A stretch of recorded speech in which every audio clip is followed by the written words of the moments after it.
తెలంగాణ సచివాలయంలో మంత్రి ఉత్తమ్ కుమార్ రెడ్డి మాట్లాడుతున్నాడు. లైవ్ చూద్దాం. లిఫ్టిగేషన్ స్కీమ్ కి డీటెయిల్ ప్రాజెక్ట్ రిపోర్ట్ లో ప్రాజెక్ట్ కాస్ట్ 55,086 కోట్లని చెప్పడం జరిగింది. మరి ఈ 55,000 కోట్లలో పూర్తి స్థాయిలో ఆయకట్టు కాలువలకి, డిస్ట్రిబ్యూటరీ ఛానల్స్, ల్యాండ్ అక్విజిషన్ కి, R&R కూడా ప్రొవిజన్ ఇవ్వలే. కేవలం అంటే ఈ 55,000 కోట్లు కాకుండా నేను చెప్పే విషయం,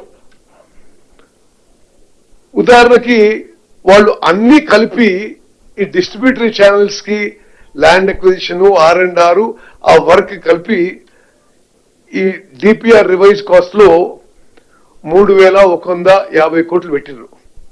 వాస్తవంగా 30,000 ఎకరాల ల్యాండ్ అక్విజిషన్ ఇంకా చేయాల్సి ఉంది. మనం 20 లక్షల ఎకరానికి చొప్పున తీసుకున్నా ఇంకొక 6,000 కోట్లు ఇప్పుడు ల్యాండ్ అక్విజిషన్ కి, డిస్ట్రిబ్యూటరీ ఛానల్స్ కే ల్యాండ్ అక్విజిషన్ కి అవసరం. మన దాని మీద R&R, దాని మీద వర్క్ల కాస్ట్. సో వాళ్ళ టైంలో రివైజ్ ఎస్టిమేట్స్ కానీ సబ్మిట్ చేసిన DPR 55,000 కోట్లకి ఇంకొంత పెరుగుతుంది. బికాస్ వాళ్ళు ఇంక్లూడ్ చేయలేదు కాబట్టి. ఇంకో విషయం చెప్పాలి, 1 ఎకరం ఆయకట్టు ఇవ్వకపోగా ఒక్క ఆయకట్టు కాలువ తట్టెడు మట్టి వాళ్ళు ఎత్తలేదు, ఒక్క డిస్ట్రిబ్యూటరీ ఛానల్లో పని మొదలు పెట్టలేదు. అంటే ఇంత దుర్మార్గంగా, ఇంత బరి తెగించి అబద్ధాలు చెప్పడం నేను ఎక్కడ చూడలే. అదే విధంగా అంటే మొత్తం ఎంత ఖర్చు పెట్టిండ్రు ఇప్పుడు ప్రాజెక్టు పూర్తి అయిన నాటికి వాళ్ళు లెక్కలు, వాళ్ళు వదిలిపెట్టేసిన ఇష్యూస్ మనం if you calculate the total cost, వాళ్ళు 35-36% మరి కేవలం 35-36% ఆ ప్రాజెక్టు పనులు చేసి పదే 90%. అదే దేనికి 90% ఎవరికి అర్థం కాదు.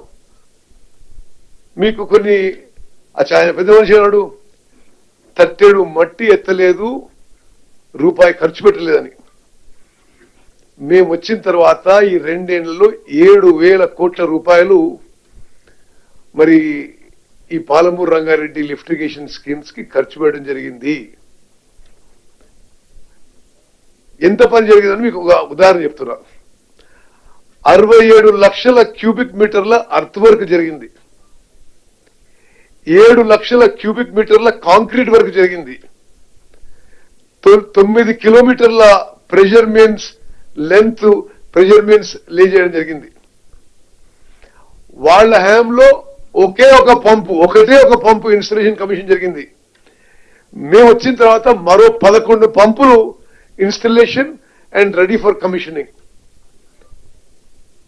ఇంకోటి అన్ని అనుమతులు అయిపోయాయని, అరే ఇంత అంటే మరి తెలంగాణ ప్రజా జీవితంలో ప్రముఖ పాత్ర పోషించిన వాళ్ళు ఇట్లా అబద్ధాలు చెప్పడం మీరు గమనించాలి, తెలంగాణ ప్రజానికాన్ని గమనించాలి.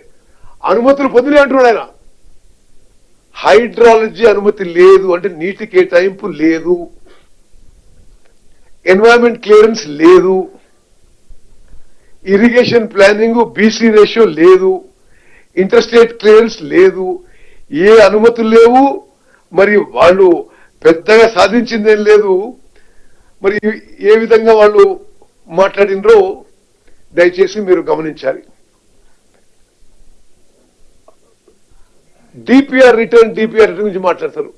DPR వాళ్ళ హయాంలో రిటర్న్ అయ్యి, DPR రిటర్న్ అంటే మరి మీరు ఎవరన్నా గవర్నమెంట్ ఇండియాలో CWCలో పనిచేయగలిగితే ఈ కారణాల వల్ల ఇది పునః పరిశీలించండి అని చెప్పడం జరిగింది. వాళ్ళ హయాంలో కూడా రిటర్న్ అయింది, వాళ్ళు కొంత జవాబు ఇచ్చారు, మా హయాంలో కూడా జవాబు ఇచ్చాం. మా హయాంలో వాళ్ళు వదిలిపెట్టిపోతే ఏది వాళ్ళు చెప్పిన విషయమే, 45 TMC పాలమూరు రంగారెడ్డికి మైనర్ ఇరిగేషన్ సేవింగ్స్ లో ఉపయోగించుకుంటామని వాళ్ళు ఇచ్చిన జియోనే. మరి దానికి అనుగుణంగా మేము వచ్చిన తర్వాత డీటెయిల్డ్ గా ఇది మీరు జాగ్రత్త తినాలి.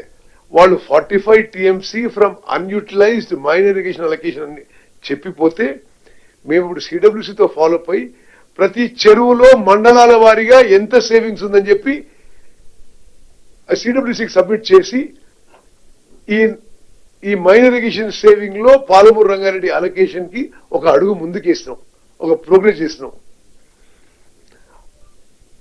అదేవిధంగా పదే ఉత్తమ్ కుమార్ 45 టీఎంసీ ఉత్తమ్ కుమార్ 45 టీఎంసీ అంటే హరీష్ రావు అంత తెలివితేటలు మాకు లేవచ్చు, కానీ మేము కూడా ఎంతో కొంత చదువుకున్నాము. ఈ లెటర్ కాపీ కూడా నేను మీకు, ఇది లేటెస్ట్ లెటర్ అంటే ఇది December 13th, 2025. అక్కడున్న ఇరిగేషన్ కేంద్ర ప్రభుత్వం Jalshakti ministry secretary, this latest letter. అంటే నేను పదే నాకున్న శాఖల్లో కేంద్ర ప్రభుత్వంతో నిరంతరం ఫాలోఅప్ చేస్తున్నా. ఇది లేటెస్ట్ లెటర్. నేను ఇది చదువుతా మీకు. Telangana has submitted DPR of PRLIs to CWC for clearance of the project based on the real